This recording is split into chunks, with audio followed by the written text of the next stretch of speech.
Барлығына сәлем, сіздермен бірге Аружан. Біраз уақыттан бері ютубқа видео салуды қойып кеттім, өйткені госэкзамен тапсырдым бірінші, одан кейін госэкзаменнен кейін басқа қалаға көштім. Қазіргі таңда басқа қалада тұрып жатырмын, және резидентураға құжат тапсыру, оның жауабын күту деген сияқты қарбаластар көбейіп кетті. Бүгінгі видеода айтарым, госэкзамен 7-ші курста, 6-ші курста бізде қалай болды, госэкзаменге қалай дайындалу керек, нені ескеру керек екендігін айтатын боламын. Екінші, резидентураға құжат тапсыру бойынша жалпы биыл 2026 жылы резидентураның форматы қалай болды, не өзгерді, соның барлығын айтып беретін боламын. Каналға жазылып қолдау көрсетіп кетіңіздер. Енді алла жазса, каналда дәрігер резиденттің видеолары шығатын болады. Резидентурадағы оқу жайды видеоларды салатын боламын. 7-ші курс интернатурасын тамамдадым мен биыл. Негізінен қазіргі таңда интернатура біз бітірген жылы 6 мен 7-ші курстар бірге бітірді. 6-шы курстар терапия, хирургия, акушерство гинекология, педиатрия және ВОП мамандықтары бойынша бітірді. Ал біз 7-ші курстар барлығымыз бірдей ВОП мамандығы бойынша бітірдік. Не үшін олай болды, неге 6 мен 7-ні қосып тастады, оның барлығын біз білмейміз. Бізге солай айтты, біз солай істеу керек болдық. Енді госэкзаменге дайындықты мен апрель кезінен бастап қарай бастадым. Апрель, май, сол кезінде госэкзаменнің өзін маусым айында тапсырдық. Жалпы госэкзаменге дайындалу барысында ең бірінші, бір рет болсын, 2 рет болсын, егерде мүлдем приказдарды ашпаған болсаңыз, онда бірнеше рет приказдарды, протоколдардың ашып шығу керек болады. 7 жыл бойы оқыған. Сонымен қатар НСН сайтында өзі қандай приказдарды, қандай тақырыптар бойынша сұрақтар келетіндігі барлығы көрсетіліп қояды. Мысалға 92-ші приказ бойынша сұрақтар келеді деген сияқты сұрақтардың барлығы көрсетіліп тұрады. Сол перечень бойынша бір күш жүгіртіп шығу өте қажет болады. Содан кейін қарап шыққан кезде уже оңай, түсінікті болып бастайды. Анатомия, физиология деген сұрақтар 7-ші курста болған жоқ госэкзаменінде. Бізде көбінесе сол приказдар бойынша, клиникалық сұрақтар бойынша сұрақтар келді. Ал 6-шы курстардың айтуы бойынша оларда кейде хирургияға қатысы бар, акушерство гинекологияға қатысы бар студенттерде оларда бәрібір анатомияға қатысты сұрақтар, физиологияға қатысты сұрақтарда қамтылған. Сол себепті де сол перечиндағы сұрақ тақырыптарының әрқайсысын қарап шығу керек болады. Яғни артериалды гипертензияның протоколы деген сияқты соның барлығын қарап шығу керек. Келесі жылы госэкзамен қалай болатыны, резидентураға тапсыру қалай болатыны, оның барлығы әлі белгісіз. Өйткені биыл соңғы маусым айына дейін бізде резидентураның форматы нақты өзгермейтін бізге айтқан жоқ. Бізге госэкзамен тапсырыңдар, госэкзаменнен кейін ғана жауабы шығады деді. Енді госэкзамен біткеннен кейін де біраз уақыт айтқан жоқ. Тек шілдеде ғана нақты бізде арнайы сайт арқылы резидентураға тапсыру керек екендігі, құжат тапсыру керек екенін айтты. Ол сайт резиденция деп аталады, мен мұнда қалдырып кетемін. Негізінен өте ыңғайлы сайт. Ол сайтқа ыңғайлы себебі студент мысалға басқа қалада тұратын болса, бірақтан басқа қаладағы университетке, оқу орнына документ тапсырғысы келеді резидентураға. Сол кезде ол үйінен шықпай-ақ компьютер мен ноутбук арқылы үйден документ береді. Егерде документтер тапсырған кезде қандай да бір құжат жетіспейтін болса, қандай да бір қателік келетін болса, қабылдау комиссиясы оны қайтадан жіберіп, бірнеше күннің ішінде студент оны қайтадан жібере алады.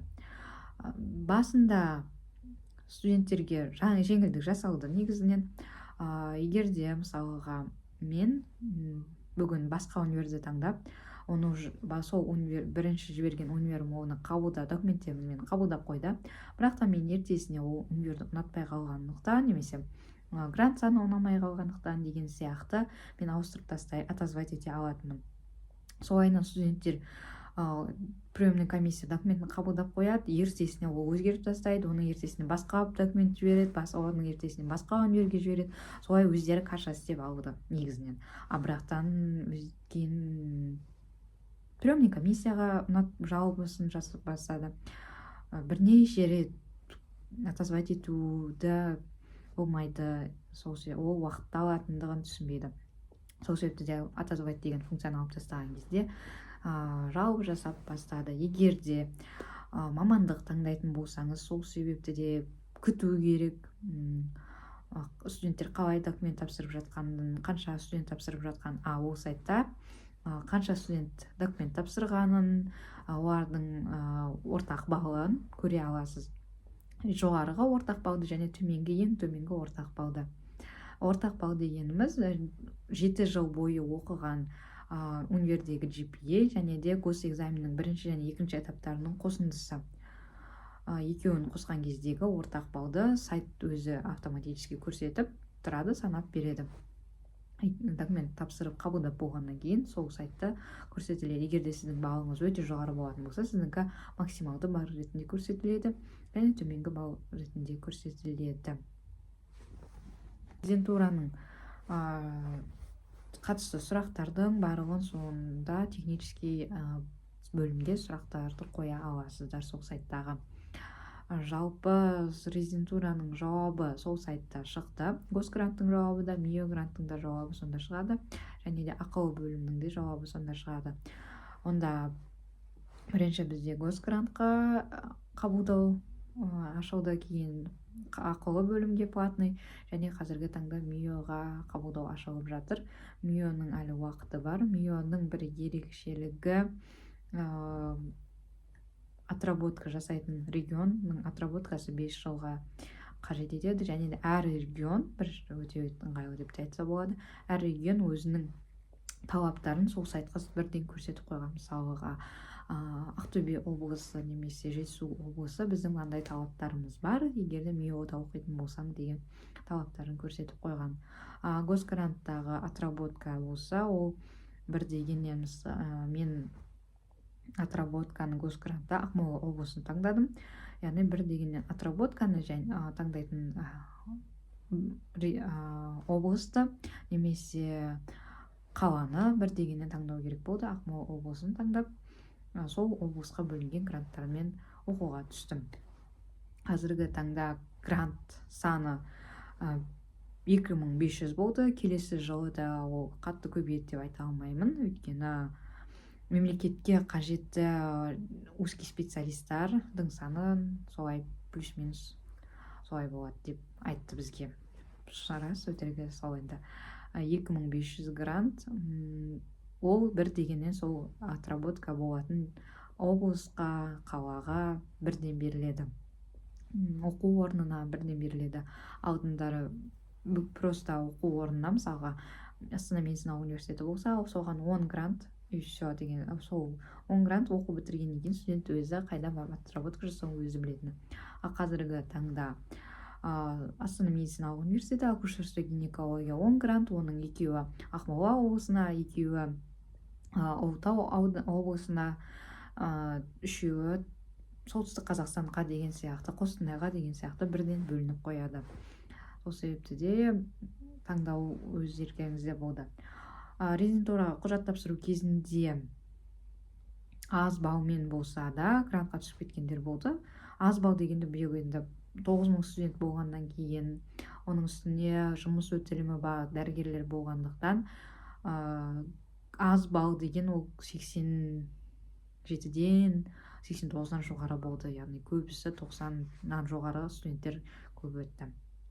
Сол кезде регион отработканы дұрыс таңдау арқылы да грантқа түсу мүмкіндігі артады. Мысалыға, солтүстік Қазақстан облысы жақсы грант бөледі, Қостанай облысы жақсы грант бөледі, бірақтан студенттердің көбісі ол жаққа барып жұмыс істегісі келмейді, немесе әртүрлі отбасылық жағдайына байланысты деген сияқты. Ал сол себепті аз грантпен сонда тапсырып оқуға түсіп кеткен студенттер де кездесті. Резидентураның госгранттың жауабы сол сайтта көрсетілді. және де бір дегеннен сол сайтта грант алған бойынша сертификатты көрсетілді. Негізі резидентураға құжат тапсыру, грантқа түсу біраз стресс болды. Өйткені сайт қалай өзгеріп кететін, немесе сайт құжаттарымды дұрыс тапсырдым ба, грант саны қалай болады, мен өтпей қалсам деген сияқты өте көп ойлар болды. Бірақтан Құдайға шүкір грантқа өттім.